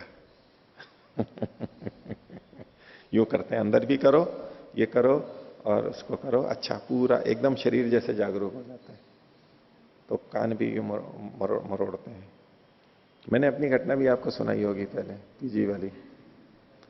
तो खैर चलो वो जो भी था, तो ये सब इसके साथ में जोड़ते हैं। इन्होंने देखो क्या लिखा युधिष्ठिर जी ने कि ये वहां गए होंगे जयपुर में, तो जयपुर में राजगुरु श्री पंडित मधुसूदन जी ओझा, उन्होंने वेद से संबंधित काफी कार्य किया वहां पर। ये और मोतीलाल जी वोरा इनके शिष्य, ऐसे वो उन्होंने कई लोगों ने वहां पर काम किया और अभी भी चलता है। राजस्थान पत्रिका से जुड़ा हुआ है अभी वो कार्य, अखबार जो निकलता है वो उसका प्रकाशन भी है उन्होंने, भगवान वेद करके भी, चारों वेदों का, और भी बहुत सारा उन्होंने निकाला है। तो वहां पर 1931 में शतपथ ब्राह्मण पढ़ाते हुए, ये युधिष्ठिर जी भी वहां गए होंगे, पढ़ने के लिए गए होंगे कभी, या बैठने के लिए अवसर मिला होगा। तो एक शिष्य द्वारा शौचादि के समय कान पर जनेऊ लपेटने का कारण पूछने पर कहा था, शिष्य ने उनसे पूछा था क्यों लपेटते हैं, तो उन्होंने कहा था शौचादि के समय कान की नस से ब्रह्म प्राण बाहर निकलता है। कोई ब्रह्म प्राण होता है, ब्रह्म से संबंधित, परमात्मा से संबंधित प्राण, तो वो निकलता है, तो उसे रोकने के लिए कान पर जनेऊ लपेटा जाता है, तो सुरक्षित हो जाता है, हमारा ब्रह्म प्राण निकल नहीं पाता है। तो यज्ञोपवीत संस्कार से, अब इन्होंने प्रश्न उठा दिया, तो यज्ञोपवीत संस्कार से पूर्व व संन्यास के समय यज्ञोपवीत त्यागने पर भी ब्रह्म प्राण निकलता रहेगा, ऐसा मेरे पूछने जाने पर उन्होंने कहा कि भाई ये तो आप प्रक्रिया कब करोगे, उपनयन के बाद में, और संन्यास तक, संन्यास में भी ये हटा दिया जाता है, तो फिर क्या इनका ब्रह्म प्राण नहीं निकल जाता है? इनके लिए नहीं विधान किया है, फिर तो सन्यासी के लिए भी लगा देना चाहिए इसको। तो इसका इनके द्वारा, युधिष्ठिर जी के द्वारा पूछे जाने पर कहा कि उपवीत संस्कार के समय ही ब्रह्म प्राण उत्पन्न होता है। भाई पहले ब्रह्म प्राण था ही नहीं, तो निकलने की बात ही नहीं थी, तो उपवीत संस्कार किया तो ब्रह्म प्राण आ गया उसमें उपवीत के प्रभाव से, लेकिन वो निकल ना जाए उसके लिए ये लगा दिया, और संन्यास संस्कार के से समाप्त हो जाता है। ठीक है, आप समस्या ही खत्म हो गई। तो फिर इन्होंने पूछा स्त्री और शूद्रों में ब्रह्म प्राण होता ही नहीं है, इसलिए स्त्री को वो बस यज्ञोपवीत पहनने का अधिकार नहीं देते हैं और शूद्रों को भी नहीं देते हैं, तो बोले उनका तो ब्रह्म प्राण निकल जाता होगा, बोले नहीं उनमें होता ही नहीं है। तो ऐसी बिना सिर पैर की कल्पना भी सर्वथा है। कान पर जनेऊ लपेटने में सीधा साधा दृष्ट प्रयोजन है, वो मीमांसा की दृष्टि से दृष्ट प्रयोजन और अदृष्ट प्रयोजन। क्या दृष्ट प्रयोजन इनको सूझा कि अशुचि अवस्था में संभाषण आदि का धर्मशास्त्रों में निषेध किया गया है। आपसी बातचीत जो करते हैं, अशुचि के कई कारण होते हैं, मलमूत्र त्याग है वो भी हो सकता है, और कई बार भोजन करते होते हैं ना जिस समय मुख उच्चिष्ट होता है, वो भी अशुचि काली माना जाता है, उस समय बात नहीं करनी चाहिए। मुख आदि धो के, हाथ धो करके फिर ये जो विधान है उसकी दृष्टि से है। कान पर जनेऊ लपेटने से यह विदित हो जाता है कि यह व्यक्ति संप्रति अशुचि है, अतः इससे संभाषण नहीं करना चाहिए। और कई जने इसको यूं भी बोलते हैं कि भाई यज्ञोपवीत लंबा होता है, तो बैठेंगे तो वो कहीं नीचे न स्पर्श कर जाए भूमि से, गंदी जगह पे, इसके लिए करते हैं तो थोड़ा ऊपर हो जाता है, ऐसा भी करते हैं कुछ। और भी इसकी वैज्ञानिकता, आजकल वैज्ञानिक युग में वैज्ञानिकता सिद्ध करने के प्रयास सतत जारी हैं, सतत चल रहे हैं। तो बहुत सारी चीजों की नई नई वैज्ञानिकता हमारे सामने आती जाती है। प्राचीनों की, प्राचीन बातों की वैज्ञानिकता वो आती रहती है हमारे सामने। ठीक है, तो कर्तुश्च, पृष्ठ 691 पर फिर आइए। कर्तुश्च वासो विन्यास मात्रम गुणो भवती उपवीतम नाम, यहां तक हो गया। अब कई बार क्या हो जाता है, कई व्यक्ति जैसे इसको पढ़ा और यहां ऐसा मिला तो फिर इसको पकड़ लेते हैं कि आज तो ऐसे करते नहीं है, तो आज के लोगों को टोकने रोकने के लिए हमारे पास क्या उपाय है, ये एक हथियार के रूप में मिलता है। और स्वयं की भी जो समस्या थी वो भी हट जाती है कि भाई कहां बार बार धोएंगे, ये जो इसको धारण करेंगे, उतर जाता है, गुम जाता है। तो अपने को भी मिल जाता है प्रमाण पत्र कि भाई ये तो था नहीं दूसरे। और ये नहीं देखेंगे कि फिर वो देव कर्म करते हैं नहीं करते हैं, पितृकर्म करते हैं नहीं करते हैं, वो नहीं कुछ करना है कि भाई चलो इसका वैसे विधान है तो देव कर्म भी तो करना होगा आपको, वो सब कुछ नहीं करना है। लेकिन जो करते हैं उनको कि नहीं ये ठीक नहीं है, देखो शास्त्र से विपरीत है, उनको कुछ चीजें मिल जाती हैं अपने आप को औरों से ऊपर दिखाने के लिए, चर्चा के लिए, शास्त्र की चर्चा के लिए। और ये भी पता लगता है कि हाँ इन्होंने शास्त्र को पढ़ा हुआ है, शास्त्र के वेत्ता हैं। तो आगे देखिए, किम कुर्वता तत्कर्तव्यमिति भवती तत्र पदार्थाकांक्षा, क्या करते हुए वो करना चाहिए, यानी क्या करते हुए मतलब तत् मतलब है कि उपवीत, उपवीत क्या करते हुए करना चाहिए, यह आकांक्षा है। भाई उपवीत तो करना चाहिए, लेकिन उपवीत कब करना चाहिए। उपव्ययते देव लक्ष्मण एवं तत्कुरुते, ठीक है देव के जैसा प्रतीत होता है, ये कर्म करता है, लेकिन किस समय करनी चाहिए। तो किम कुर्वता तत्कर्तव्यमिति भवती तत्र पदार्थाकांक्षा, उस कर्म की आकांक्षा होती है कि किस कर्म के समय ऐसा धारण करना चाहिए। तो तत्र बुद्धौ सन्निहितेन अभिप्रकृष्टेन सामिधेनी वाक्येन एक वाक्यताम उपगम्य सामिधेनेषु उपवीतम उपव्ययते इत्येष शब्दो विदधाति इति गम्यते। कहते हैं कि वहां पर बुद्धि में, ज्ञान में, समझ में सन्निहित जो अभिप्रकृष्ट वाक्य है, कौन सा, सामिधेनी का वाक्य है, उससे एक वाक्यता को प्राप्त करके बुद्धि में सामिधेनियों में ही उपवीतम उपव्ययते ये शब्द धारण करता है, वहां पर कहा जाता है, ये जाना जाता है। यहां भी दधाती, ठीक है, जो इत्यादिगण की धातु है इसलिए तो होता है, वहां नहीं हो सकता था, ये बात ठीक है। एवं प्राप्त ब्रूम, ऐसा होने पर अब यहां पर आगे सिद्धांती कह रहा है, ये पूर्व पक्षी ने रखी है बात। 21वां सूत्र सिद्धांति कह रहा है, संदिग्ध हेतु व्यवायात वाक्य भेद स्यात्। बोले वाक्य का भेद होने पर यहां पर यह संदेह पैदा हुआ था, क्योंकि बीच में निवित की नहीं, बीच में निवित की, हाँ निवित की बात आ गई थी बीच में, तो उसके व्यवधान से यहां पर संदिग्ध जो कि संदेह पैदा हुआ था, तो ऐसे में वाक्य भेद स्यात्, ये भिन्न भिन्न वाक्य समझे जाने चाहिए, इनकी वाक्य एक वाक्यता की दृष्टि से एक वाक्यता नहीं समझनी चाहिए, अलग अलग है। भाष्य, नास्मिन संदेह यस त्वया उक्तः स निर्णय, इस संदेह में, अस्मिन संदेह है, इस संदेह में यस त्वया उक्तः, जो तुमने कहा है, तुम्हारे द्वारा कहा गया न स निर्णय, वो निर्णय ठीक नहीं है। अब देखिए ये वाक्य जो था वो मीमांसा कोश में गलत लिखा हुआ था, अशुद्धियां उसमें भी हैं, उसमें बहुत सी जगह संशोधन हो गया और बहुत सी जगह जो ठीक था वो भी गलत हो गया। वहां क्या लिखा है, नास्मिन की जगह तस्मिन लिखा हुआ है, तस्मिन संदेह है यस्त्वया उक्तः स निर्णय, विपरीत अर्थ हो जाएगा, तस्मिन हो गया, क्योंकि इतना बड़ा लिखा जाता है, इतना संस्कृत होती है और देखने वाले का भी दिमाग काम नहीं करता है, फिर कई बार नजर ही नहीं आता है, उसको तो ठीक ही दिखाई दे रहा होता है कि हाँ ये ठीक वाक्य है, और लिखा हुआ गलत होता है, वहां पर ऐसी अशुद्धियां रह जाती हैं।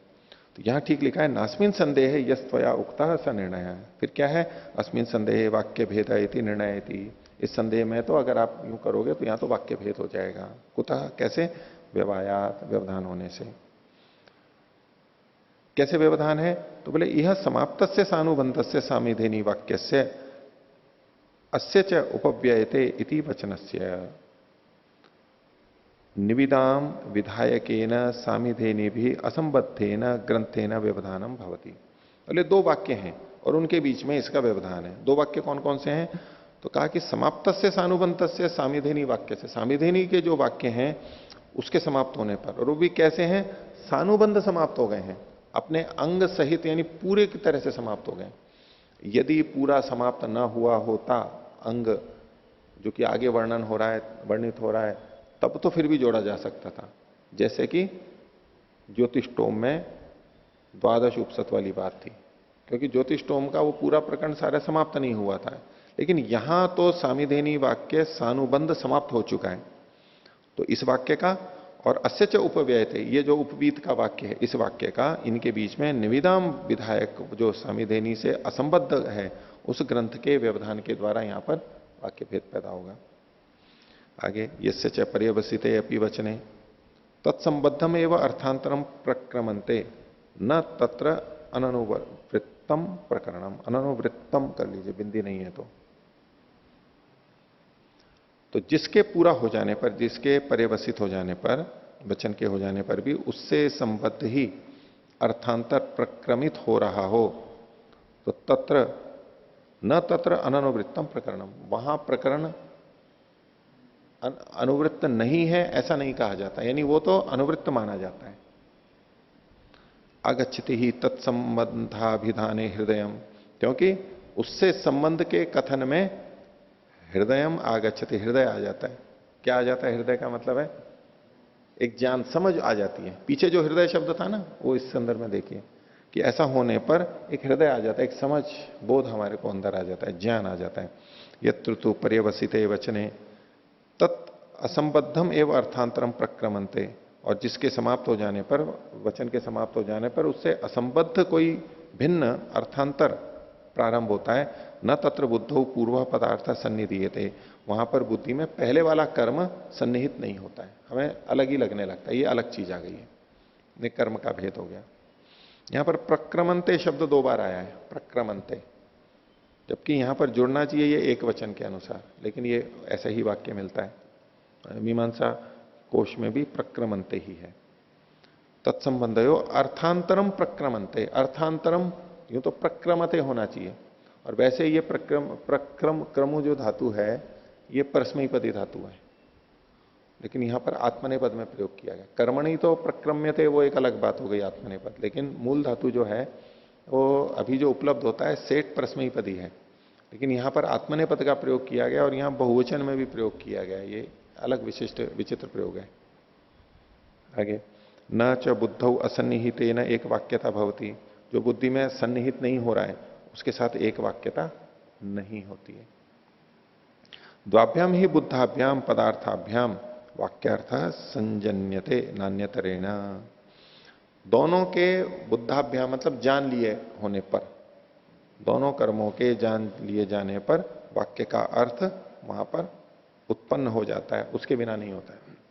कहना चाहते हैं कि अनेक वाक्यों में जब हम एक वाक्यता देखते हैं, वाक्य एक वाक्यता कि ये वाक्य उससे संबद्ध है, बोले उसके लिए हमारे अंदर बुद्धि उत्पन्न होती है, ज्ञान उत्पन्न हो, समझ उत्पन्न होती है, ये नहीं, ये उससे जुड़ा हुआ है, क्योंकि वाक्य रचना ही ऐसी होती है। वहां पर जैसे एक वाक्य में भिन्न भिन्न पदों के बीच में हमारे एक बुद्धि उत्पन्न होती है कि इससे जुड़ा हुआ है, ऐसे ही अनेक वाक्यों में भी हमारे को पता लगता है, एक बुद्धि उत्पन्न होती है हमारे को, नहीं तो नहीं होती है। नान्यतरेण सन्निधौ समाम्नानस्य एतदेव प्रयोजनम, और पास पास में पढ़े जाने का यही तो प्रयोजन है। जो दो वाक्यों को पास पास पढ़ते हैं तो क्या प्रयोजन है उसका? यही कि पढ़ने वाले के मन में एक बुद्धि उत्पन्न होती है कि आपस में जुड़े हुए हैं। कथम उभाभ्याम पदार्थाभ्याम विशिष्टाम बुद्धिम उत्पादयेरुति, कि किस प्रकार से, ये प्रयोजन बताने, किस प्रकार से इन दोनों पदार्थों में विशिष्ट बुद्धि को उत्पन्न करे। उभाभ्याम पदार्थाभ्याम विशिष्टाम बुद्धिम उत्पादयेरुति। आगे, अन्यतराव बुद्धेन सह वाक्यार्थ शक्यते कर्तुम, तो अनंतरा, हाँ ठीक है, अनंतराव बुद्धेन सह, जो एक के बाद में जो दूसरा वाक्य जो जाना जाता है उससे हम वाक्य, उसके साथ साथ हम वाक्य के अर्थ को कर सकते हैं, जोड़ सकते हैं उससे। असंबद्ध पदोच्चारणे च न अनंतर अवबुद्धो भवति, और असंबद्ध के उच्चारण करने पर ये उसके बाद का है, अनंतर अवबुद्ध नहीं होता है, उससे जुड़ा हुआ नहीं प्रतीत होता है। तस्मात व्यवहितेन सह न एक वाक्यता भवती थी, इसलिए जो व्यवधान है निमित्त का उससे एक वाक्यता नहीं होगी। अतः अन्येन प्रकारेण ध्यानादिना पूर्व पदार्थम अवगम्य वाक्यार्थम संजनयेत। अगर कोई ऐसा कहे कि किसी और प्रकार से, ये तो एक सामान्य हृदय से बुद्धि से जाना गया, लेकिन किसी अन्य प्रकार से, किससे? ध्यानादिना, ध्यान के द्वारा। एक तो बुद्धि से, हृदय से, और एक ध्यान से, ध्यानाभ्यास रसेन च। ध्यान तो आध्यात्मिक लोगों का होता है। तो अथा अन्य प्रकार ध्यान आदि से पूर्व पदार्थम अवगम्य, पहले वाले वाक्य के पदार्थ को, कर्म को जान करके, वाक्यार्थम संजनय, और फिर दूसरे वाले से जोड़ करके भी एक नए वाक्यार्थ को बना दे कोई। पहले वाला वाक्य जान करके फिर अगले वाले वाक्य से वो बना दे, तो कहते हैं अवैधिक हस पुरुष बुद्धि पूर्वको वाक्यार्थो भवेत। ये जो वाक्यार्थ है वो पहला तो अवैधिक होगा, और पुरुष बुद्धि पूर्वक ये वाक्यार्थ होगा। उस पुरुष की बुद्धि से ये उत्पन्न हुआ है, वैसे वास्तव में नहीं है वहां पर। क्यों? क्योंकि शब्द नहीं कह रहा है ऐसा। ये शब्द तदस्मागम प्रमाणम, जो कह रहा है वही प्रमाण होगा, ये नहीं प्रमाण होगा। ये कैसे है, इन्होंने किस तरह से कहा है?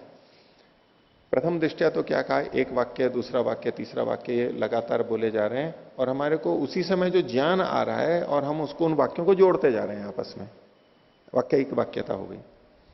लेकिन ऐसा ना करके किसी ने पहले कहीं एक वाक्य कहा था, फिर दूसरा प्रसंग आ गया, फिर एक और वाक्य कहा था, अब इसने ध्यान से, ध्यान का मतलब यहां पर है स्मृति, पीछे जो अर्थ कहा गया था वाक्य का उसको स्मृति में ले आया और ला करके उसको यहां से जोड़ दिया अगले वाक्य से, और कह कि आपस में संबद्ध है। आ नहीं रहा है, लेकिन ध्यान से, स्मृति से उसने वहां से उठा करके यहां जोड़ दिया कि नहीं, ये तो यहां जोड़ना चाहिए। बहुत से लोग वेद भाष्य आदि करते हैं ना, उसमें ऐसे बहुत जोड़ते हैं। जो संबद्ध वास्तव में वाक्य से आ रहा हो ऐसा नहीं है, मंत्र में भी एक दूसरे से जुड़ा हुआ नहीं, वो अपनी समझ से कहां उठा करके ला करके जोड़ देते हैं। बोले ऐसे जो जोड़ा जाता है ये ध्यान के द्वारा होता है, ध्यानी लोग। स्मृति आध्यात्मिक लोगों के पीछे पहले भी लोग पड़े रहते थे, आज ही नहीं पड़े हुए रहते। उनके लिए इन शब्दों का प्रयोग करते रहते, व्यंग करते रहते हैं उन पे। तो प्रकार से वाक्य लाता है। ये एक तो अवैधिक होता है, अर्थात जो वहां पर वचन पढ़ा गया है वो वास्तव में ऐसा कह नहीं रहा है, उन्हें जोड़ लिया है उधर से उधर तक, और वो पुरुष बुद्धि पूर्वक होता है, अपौरुषय नहीं कहलाएगा वो। फिर ठीक है, आपने ऐसी व्याख्या कर दी, आप ऐसा समझ रहे हैं यहां पर, इतना ठीक है, आपको ऐसा दिखाई दे रहा है, होगा। लोक में भी जो ये शिष्टाचार की मैं बात कर रहा था ना, कि भाई मेरे को ऐसा प्रतीत हो रहा है, वो जो चिंते के प्रसंग नहीं, उसी तरह से बातचीत करते हैं ना शिष्ट लोग, तो यूं नहीं कहते कि नहीं यहां ऐसा ही है, दूसरा भी कहता है ऐसा ही है, नहीं, अड़ने की बात होगी, अपने आप को बड़ा मानने की बात होगी। तो शिष्ट तरीका क्या है, मुझे ऐसा प्रतीत हो रहा है, दूसरा भी कहेगा मेरे को ऐसा प्रतीत हो रहा है। ठीक है, अब इसमें देखो एक वाक्य और बोला जाता है, मैंने भी कह दिया, इन्होंने भी कह दिया, मेरे को ऐसा प्रतीत हो रहा है, और मैं बार बार इतनी जोर से कहते हैं वो, मुझे ऐसा प्रतीत हो रहा है, वो कह तो यही रहा है कि ऐसा ही ठीक है, तो सामने वाला भी कह देता है हाँ आपको ऐसा प्रतीत हो रहा है। क्या मतलब हुआ इसका? ठीक नहीं है ये। अब यूं एक शिष्टाचार मान लिया कि हाँ मेरे को ऐसा प्रतीत हो रहा है, खुद कह रहा है कि मेरे को ऐसा प्रतीत हो रहा है, और सामने वाला कहता है ठीक है आपको ऐसा प्रतीत हो रहा है। अब ये उसको स्वीकार नहीं होता है। बातचीत में देखना अभी का, जैसे ही उसको बोल दो ना आपको ऐसा प्रतीत हो रहा है, मेरे को नहीं, ये है ऐसा। जो अंदर की बात थी ना वो एकदम आ जाएगी। ये शिष्टों के बीच में ऊपर ऊपर से व्यवहार चलता है, कई चीजों का भाव कुछ और होता है, शब्दों के अंदर वो शिष्टाचार सोचते हैं, बुद्धि के अंदर सोचते हैं, अंदर से जैसा है वैसा तो प्रकट करने में पता नहीं नए नए क्या क्या शिष्टाचार कर दिए कि सीधे सीधे खंडन कर दो तो गलत है, सीधे सीधे बोल दो नहीं मेरे को तो ये गलत लग रहा है, नहीं ये गलत है, ऐसा बोल दो तो अशिष्ट हो जाता है। लेकिन एक दो वाक्य इधर उधर हुए जहां उनका मान सम्मान जाता है, एकदम अंदर की प्रकटीकरण हो जाता है कि नहीं, ये वास्तव में इसको ठीक मान करके ही बोल रहा था कि मुझे ऐसा प्रतीत होता है। और वैसे भी आप देखो उनको इतने अड़े हुए रहते हैं ये बोलते हुए भी, जैसे अहंकारी व्यक्ति जुड़ता है ना, जो ये कहते हैं तथाकथित अहंकारी, उनकी दृष्टि में कि नहीं यही ठीक है, दूसरा कह रहा है यही ठीक है, और फिर चर्चा चल रही है, वो अपने को ही ठीक मान रहा है और अड़ करके तर्क वितर्क कर रहे हैं। ये लोग भी जब कहते हैं ना कि मुझे ऐसा लगता है, वो कहता है मुझे ऐसा लगता है, वो भी ऐसे ही अड़ करके चर्चा करते हैं बहुत बार। और कहीं शिष्टता में सामने नहीं बोलेंगे तो पीछे कहेंगे, पीछे सब समझते हैं एक दूसरे को, फिर वो कहते हैं वो ऐसे मानते हैं, वो यूं नहीं कहेंगे, वो ऐसा, वो उसको ठीक मानते हैं, ऐसा ही बोलेंगे वो। तो जो ऐसे संबंध जोड़ लेते हैं और अपनी बुद्धि को मानते हैं, वो पुरुष बुद्धि पूर्वक होते हैं वाक्यार्थ होगा। ये अपरुष है, या जो शास्त्र कह रहा है, शब्द कह रहा है, जो जिसको जोड़ रहा है, वो तात्पर्य न लेके अपने ढंग से तात्पर्य ले लेते हैं। आगे यथा यथा अन्यस्मात् अनुवाक्यात, यहां इसके लिए एक उदाहरण दे रहे हैं कि ये कैसा होता है। ये जो ध्यान से उसका पहले वाक्य का अर्थ ले लेते हैं फिर आगे से जोड़ देते हैं, ये किस तरह का है, उसके लिए एक उदाहरण दे रहे हैं, उपहास के रूप में कर रहे हैं। कैसा कि यथा अन्यस्मात् अनुवाक्यात आख्यात पदम गृहीत्वा, एक अनुवाक्य है मतलब अलग प्रकरण है बिल्कुल मंत्र, जैसे यूं कहो कि एक सूक्त है अलग, वहां से कोई एक आख्यात पद उठा लिया, क्रियापद उठा लिया, और अन्यस्माच्च नाम नाम पदम, और दूसरी जगह से एक नाम पद उठा लिया, और फिर जो यो वाक्यार्थ है संजन्यते, जो एक वाक्यार्थ बना दिया, तो तादृशम तत् भवेत, उसी प्रकार का यह होगा। कहीं की ईंट कहीं का रोड़ा, ऐसे जैसे कि अग्निमीड़े पुरोहितम यज्ञस्य देव मृत्युजम, यहां से तो ईड़े उठा लिया, और फिर यत्किंच जगत्याम, जगत से जगत उठा लिया, तो जगत ईड़े, मैं जगत की स्तुति करता हूं। जगत यानी जड़ है, उसकी स्तुति करता हूं। ईड़े वहां पर था अग्नि पुरोहितम चेतन परमात्मा के लिए, वहां से तो ईड़े उठा लिया।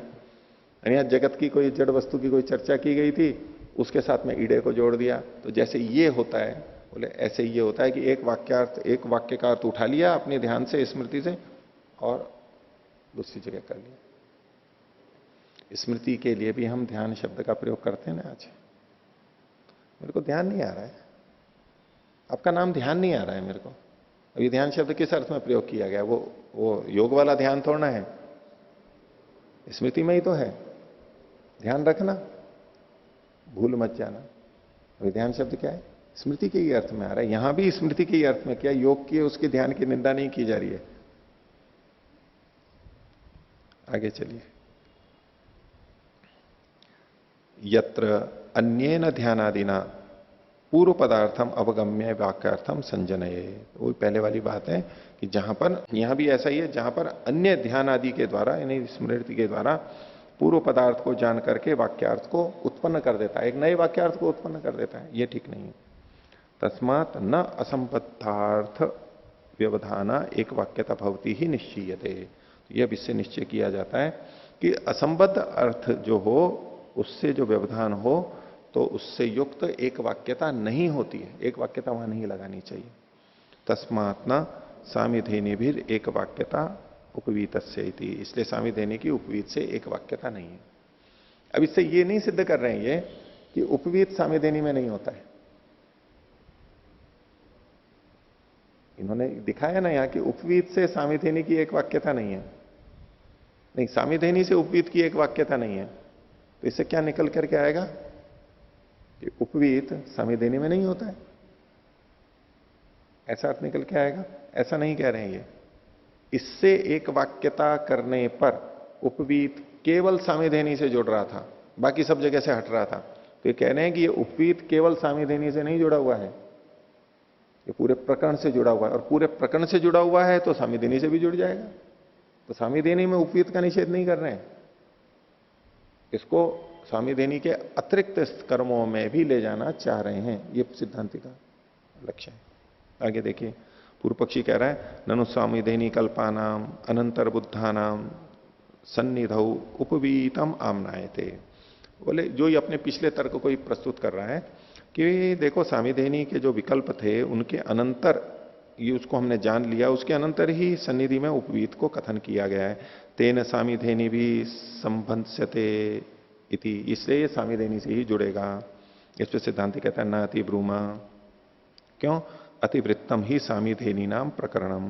बोले सामिधेनी का प्रकरण तो समाप्त हो गया था वहां पर, निमित्त पदैर व्यवधानात, निमित्त पद का व्यवधान होने से वो तो समाप्त हो गया था।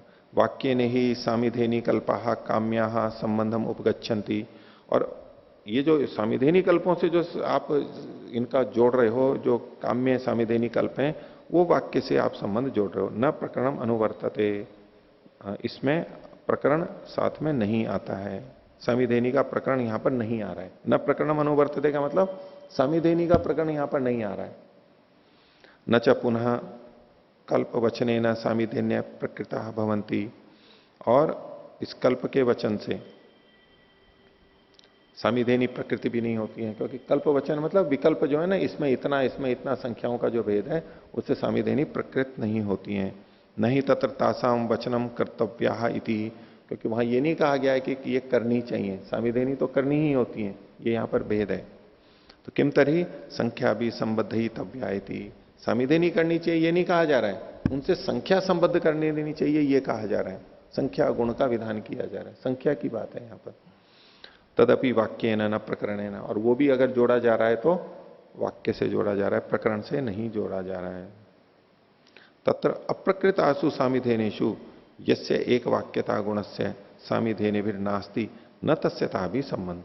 तो इसमें अप्रकृत जो सामिधेनी थी, निमित्त बीच में आ गया है, तो अप्रकृत जो सामिधेनी थी उनमें यस्य गुण से एक वाक्यता, यस्य एक वाक्यता गुणस्य में यस्य गुण से एक वाक्यता, जिस गुण की एक वाक्यता है, वो गुण क्या है? वो संख्या गुण नहीं कह रहे हैं यहां पर, वो गुण कह रहे हैं उपवीत जो है यही, उसकी सामिधेनी भी नास्ति, सामिधेनी से एक वाक्यता नहीं है। न तस्यता भी संबंध, उसका यानी उपवीत का उनके साथ सामिधेनी के साथ संबंध नहीं है। तस्मात् कृत्सर प्रकरण यद अनुष्ठेयम तत् यज्ञोपवीतिना इति सिद्धम, इसलिए संपूर्ण प्रकरण में यानी दर्शपूर्ण मास के प्रकरण में जो अनुष्ठेय है उसके साथ में यज्ञोपवीति के तत् यज्ञोपवीतिना, जो जिसने यज्ञोपवीत धारण कर रखा है, जो उपवीत है, उसी से जुड़ना चाहिए, उसी को ये करना चाहिए। इति उपवीतस्य प्राकरणिकांगता अधिकरणम, उपवीत की पूरे प्रकरण की अंगता का अधिकरण है, सबका ये बनेगा, सबके लिए लागू होगा। अब यहां युधिष्ठिर जी ने एक बात और नीचे लिखी है कि यहां ये संदेह नहीं कर लेना चाहिए कि केवल दर्शपूर्ण मास में ही उपवीत होगा और जगह नहीं होगा।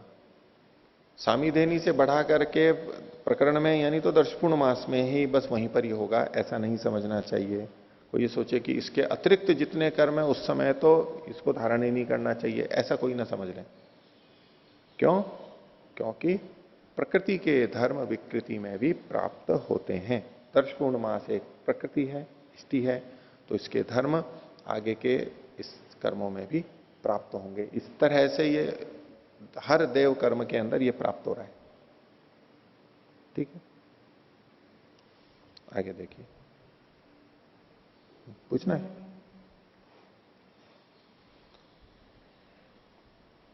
सभी में लगा रहे हैं। तो दशपूर्ण मास से अन्य यागों में भी उपवीत का संबंध हो जाएगा।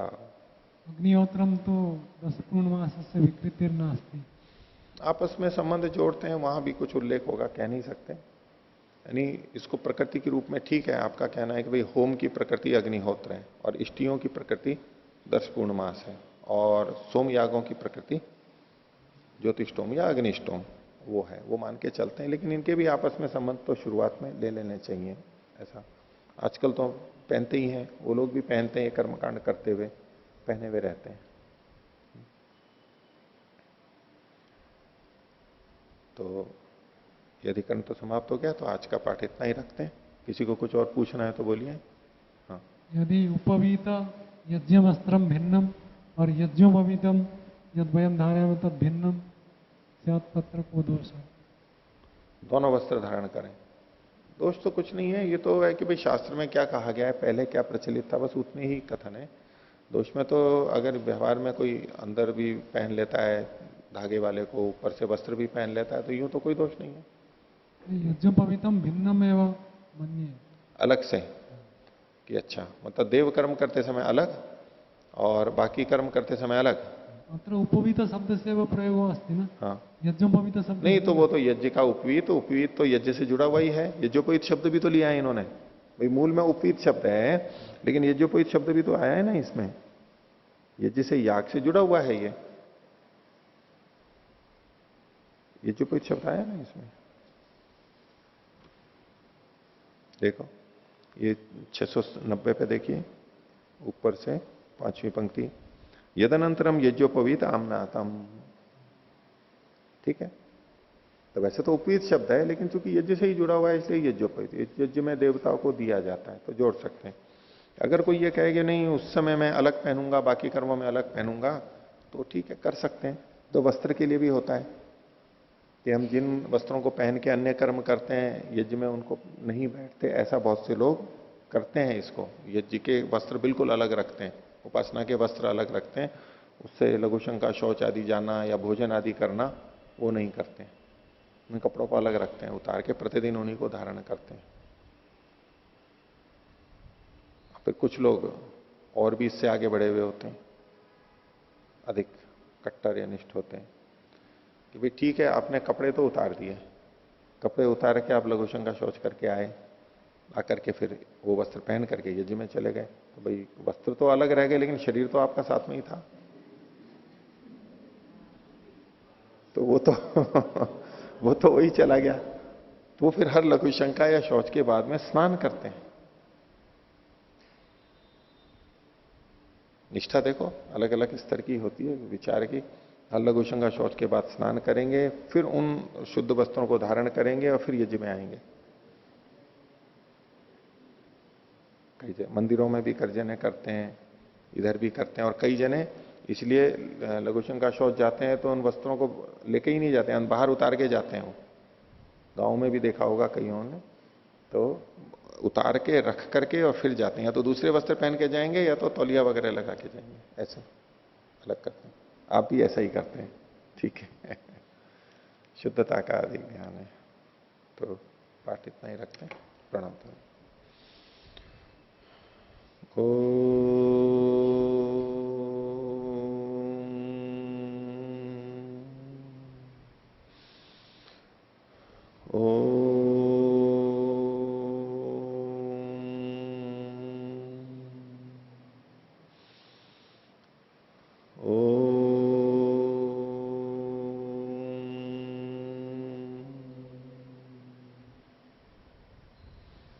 सभी को सादर अभिवादन।